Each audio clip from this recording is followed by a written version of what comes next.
ഉത്തർപ്രദേശ് മുഖ്യമന്ത്രി യോഗി ആദിത്യനാഥിൻ്റെ മനസ്സിൽ ഇടം പിടിച്ച ഒരു പെൺകുട്ടിയുണ്ട്. കേരളത്തിൽ നിന്നുള്ള മലയാളിയായ പല്ലവി കൃഷ്ണ. പല്ലവി എങ്ങനെയാണ് യോഗി ആദിത്യനാഥിൻ്റെ മനസ്സിൽ ഇടം പിടിച്ചത്? ഞാൻ 8ാം ക്ലാസ് പഠിക്കുമ്പോൾ ഒരു ഹിന്ദി റാപ്പ് സോങ് എഴുതി കലിയുഗ് എന്ന പേരായിട്ട് അത് ആദിത്യനാഥ് യോഗിജിക്ക് അയച്ചു കൊടുക്കുകയും കുറച്ച് കഴിഞ്ഞപ്പോൾ യോഗിജി മറുപടി അയച്ചു ലെറ്റർ. ആണ്. എവിടെയാണ് പല്ലവി പഠിക്കുന്നത്? ഞാൻ കൊയിലാണ്ടി ഗേൾസ് ഹൈസ്കൂൾ. ഗേൾസ് ഹൈസ്കൂളിലാണ്, 9ാം ക്ലാസ്സിലാണ് പഠിക്കുന്നത് അല്ലേ? ഓക്കെ. മുമ്പ് കവിത എഴുതിയിട്ടുണ്ടോ? മുൻപ് തുളസി ഹിന്ദി വിദ്യാലയം നടത്തിയൊരു ഹിന്ദി കവിതാരചനയുടെ മത്സരം ഉണ്ടായിരുന്നു. അതിലാണ് ഞാൻ ആദ്യമായിട്ട് ഹിന്ദിയിലൊരു കവിത എഴുതുന്നത്. അതിൽ ഫസ്റ്റ് കിട്ടിയത് എനിക്കാണ്. അന്നാണ് മനസ്സിലായത് എനിക്ക് ഹിന്ദിയിൽ കവിതയൊക്കെ എഴുതാൻ പറ്റും. അതാണ് മനസ്സിലായത് ഹിന്ദിയിൽ കവിത എഴുതാൻ പറ്റും. എന്തായിരുന്നു കവിതയുടെ പേര്? താര എന്നായിരുന്നു ടോപ്പിക്. എന്തായിരുന്നു സബ്ജക്ട്? പറഞ്ഞിരിക്കുന്നത് എന്തൊക്കെയായിരുന്നു കവിത? താര എന്ന് പറഞ്ഞൊരു ടോപ്പിക്കിൽ കവിത എഴുതും. ഒരു 12-13 ലൈൻസ് ഉള്ള ഒരു കവിത. താരകത്തിനെ പറ്റിയിട്ട്, നക്ഷത്രത്തിനെ പറ്റിയിട്ടുള്ള കവിത. 7ാം ക്ലാസ്സിൽ പഠിക്കുമ്പോഴാണ്. എങ്ങനെ അപ്പൊ കൊച്ചിലോട്ട് ഹിന്ദി പഠിക്കുന്നുണ്ടായിരുന്നോ? ഞാൻ ചെറുതായപ്പം തൊട്ട് ഹിന്ദി കാർട്ടൂൺസ് കണ്ടിട്ടാണ് ഹിന്ദി പഠിച്ചത്. കസിൻസും എല്ലാവരും കൂടെ ചേർന്ന്. ആരൊക്കെ ചേർന്നാണ്? എൻ്റെ ഏട്ടനും കസിൻസ് എല്ലാവരും ഉണ്ടാവും. അപ്പം മലയാളം കാർട്ടൂൺ ആദ്യം ടി വിയിൽ വരില്ല. അപ്പൊ ഹിന്ദി കണ്ടിട്ട് ഹിന്ദി പഠിച്ചു. എന്നിട്ട് ഹിന്ദി സംസാരിക്കുമോ? ഹിന്ദി സംസാരിക്കും. വീട്ടിൽ മലയാളത്തിനെക്കാട്ട് കൂടുതൽ ഹിന്ദിയിലായിരുന്നു ഞങ്ങൾ സംസാരിക്കുക, കുട്ടികളെ തമ്മിൽ. അങ്ങനെ ഹിന്ദി പഠിച്ച് അങ്ങനെ ആ കവിത എഴുതാന്ന് എങ്ങനെയാ മനസ്സിലായത്? ഈ കവിതാ മത്സരത്തിന് പോയപ്പോഴാണ് മനസ്സിലായത്. അതിന് മുമ്പ് കവിത എഴുതിയിട്ടുണ്ടായിരുന്നു? ഇല്ല, ഇതിനു മുമ്പ് കവിത എഴുതിയിട്ടില്ല. അപ്പൊ ഈ റാപ്പ് സോങ് എങ്ങനെയാ എഴുതുന്നത്?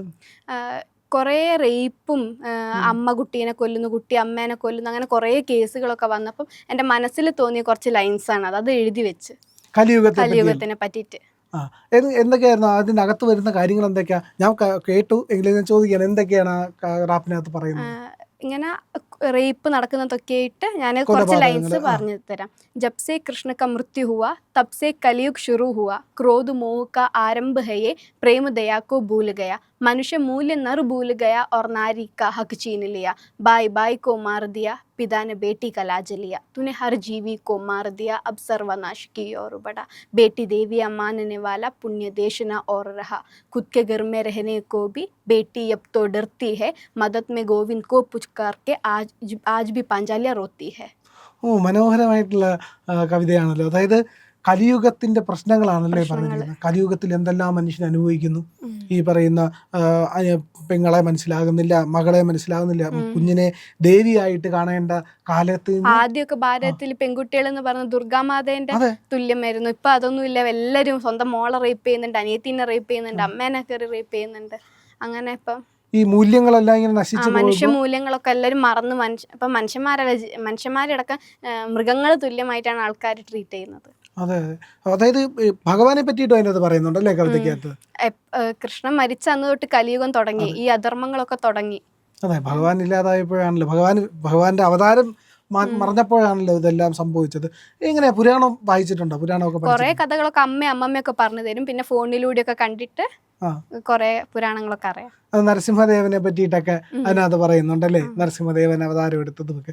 പക്ഷെ എന്നിട്ട് കവിത അവസാനിക്കുന്നത് എങ്ങനെയാ ഈ കലിയുഗത്തിന്റെ പ്രശ്നങ്ങളാണല്ലോ പറയുന്നത്. അവസാനമായിട്ട് ഇനി കൽക്കി അവതാരം എടുക്കും, ഈ കലിയുഗം നശിപ്പിച്ചിട്ട് ഒന്നുകൂടെ സത്യുഗം തുടങ്ങും. ഇനി ഈ ദുഷ്ടത ചെയ്യുന്ന ആൾക്കാരൊന്നും അധികം സന്തോഷിച്ചിരിക്കേണ്ട, നിങ്ങളൊക്കെ അന്ത്യം ഉറപ്പാണ് എന്ന് പറഞ്ഞിട്ടാണ് ഇത് അവസാനിക്കുന്നത്. അപ്പോൾ ഈ കവിതയാണ് യോഗി ആദിത്യനാഥ്ജിക്ക് അയച്ചു കൊടുത്തത്. അപ്പോൾ അദ്ദേഹം തിരിച്ചൊരു ലെറ്റർ അയച്ചു. എന്തായിരുന്നു ലെറ്ററിലുണ്ടായിരുന്നത്?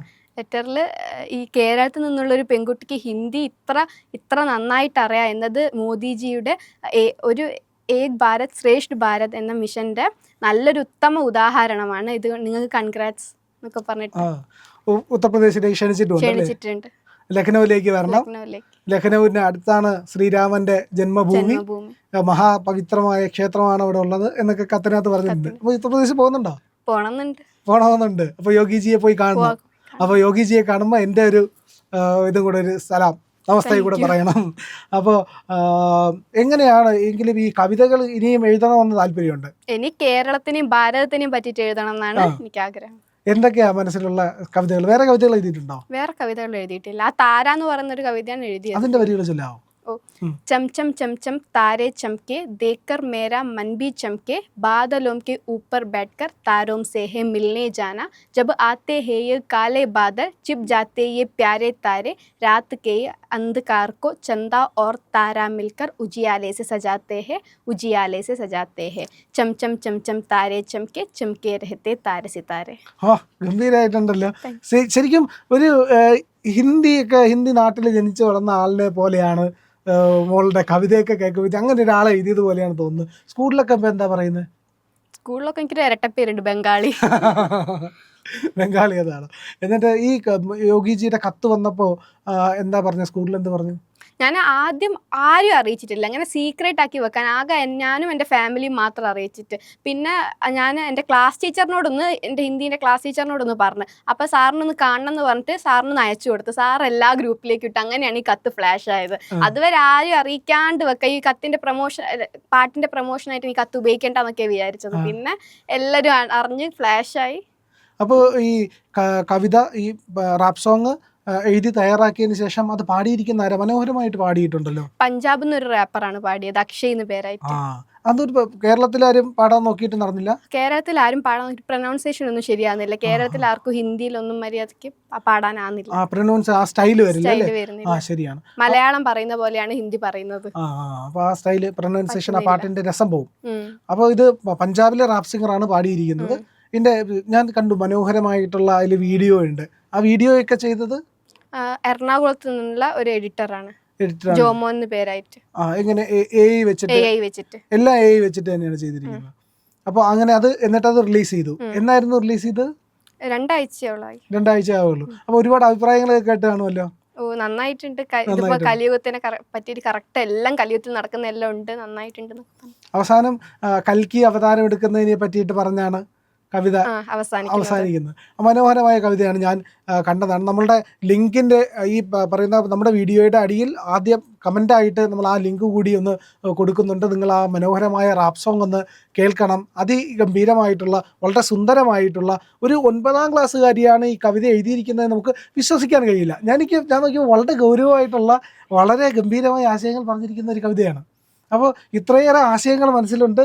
അതുപോലെ തന്നെ പുരാണത്തിൻ്റെ കഥകൾ അറിയാം, വരാനിരിക്കുന്ന കാലത്തെ പറ്റിയുള്ള പ്രതീക്ഷയുണ്ട്. അതൊക്കെ വളരെയധികം വളരെയധികം ചിന്തിക്കുന്ന ഒരാളായിട്ട് തോന്നുന്നുണ്ടല്ലോ. ആണോ? ആണ്. പുരാണങ്ങളൊക്കെ വായിക്കും. സാധാരണ പുരാണങ്ങൾ ഇതൊക്കെ വായിക്കുന്നതിലാണ് കൂടുതൽ ഇൻട്രസ്റ്റ്. പുരാണങ്ങൾ വായിക്കാറുണ്ട്. അമ്മ കൂടുതൽ കഥ പറഞ്ഞു തരലും ഫോണിലൂടെ കഥകളൊക്കെ, പണ്ടുള്ള പുരാണങ്ങളൊക്കെ കണ്ടിട്ടൊക്കെയാണ് ഇതുവരെ അറിയുന്നത്. ഈ പുസ്തകങ്ങൾ വായിക്കാറുണ്ട്? വായിക്കണം ആത്മാർത്ഥമായി ആഗ്രഹിക്കുന്നുണ്ട്, പക്ഷെ പറ്റുന്നില്ല. അതൊക്കെ സമയത്തിന് മുമ്പോട്ട് പോകുമ്പോഴത്തേക്കൊക്കെ ശരിയായിക്കോളും. എന്തായാലും പല്ലവി മോൾക്ക് എല്ലാവിധ ആശംസകളും. അതിഗംഭീരമായിട്ട് ഈ ഗാനം ഇന്ത്യയിലാകെ തന്നെ എല്ലാവരുടെയും കാതുകളിലേക്ക് എത്തട്ടെ, കണ്ണുകളിലേക്ക് എത്തട്ടെ എന്ന് ആശംസിക്കുന്നു. മിടുക്കി കുട്ടിക്ക് ആശംസകൾ. Thank you. പ്രിയപ്പെട്ട പ്രേക്ഷകരെ, ഇന്ത്യ ലൈവിൻ്റെ ചാനൽ നിങ്ങൾ കാണുന്നുണ്ട് എന്നതിൽ വളരെ സന്തോഷമുണ്ട്. ചാനൽ സബ്സ്ക്രൈബ് ചെയ്യുക. സബ്സ്ക്രൈബ് ചെയ്താണ് നിങ്ങളുടെ പിന്തുണ ഞങ്ങൾക്ക് നൽകേണ്ടത്. അതിന് ഇന്ത്യ ലൈവിൻ്റെ ലോഗോയിൽ ക്ലിക്ക് ചെയ്താൽ ചാനലിനകത്തേക്ക് വരും. ചാനലിലെ സബ്സ്ക്രൈബ് ബട്ടൺ അമർത്തുക. അതുപോലെ തന്നെ ബെൽ ഐക്കണിൽ ക്ലിക്ക് ചെയ്യുക. അപ്പോൾ ഞങ്ങളുടെ നോട്ടിഫിക്കേഷൻ യഥാസമയത്ത് നിങ്ങളിലേക്ക് എത്തും. ലൈക്ക് ചെയ്യുക, വീഡിയോകളിൽ കമൻറ്റ് ചെയ്യുക, ഷെയർ ചെയ്യുക, മറ്റുള്ളവരോട് ചാനൽ സബ്സ്ക്രൈബ് ചെയ്യാൻ പറയുക.